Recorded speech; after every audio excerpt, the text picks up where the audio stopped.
আমার সাদা বিলেতি গাধাটাকে জরুরি ভিত্তিতে আমার সাথে দেখা করতে বললাম। পরক্ষণেই রান্নাঘরে গিয়ে আমার হতে হতেও না হওয়া বাঙালি শাশুড়ির কাছ থেকে চুরি করা রেসিপির বইটা বের করে ফেললাম।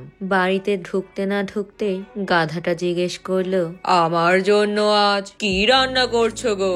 ওর সরল মনের প্রশ্ন আমাকে ভীষণ নাড়া দিল। জানি আমার সাদা সবুজ কার্ডটা খুব দরকার, কিন্তু আমার প্রাণের বিলেতি গর্ধবটাকে যে আমার আরো বেশি প্রয়োজন। ঠাট্টার স্বরে ওকে বললাম, আমার কলেজাটা তো আর ভেজে খাওয়াতে পারছি না, তাই ভাবলাম তোমার জন্য একটুখানি মুরগির কলিজায় রাধি।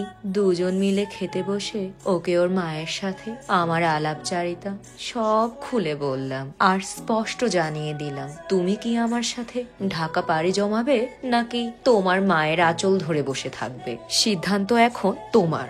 আমার বিলেতি গাধাটার সাদা মুখখানা কালো হয়ে গেল। সে এক বিরাট দীর্ঘশ্বাস ছেড়ে বলল, আমাকে কি একটু ভাবার জন্য কয়েকটা দিন সময় দিবে?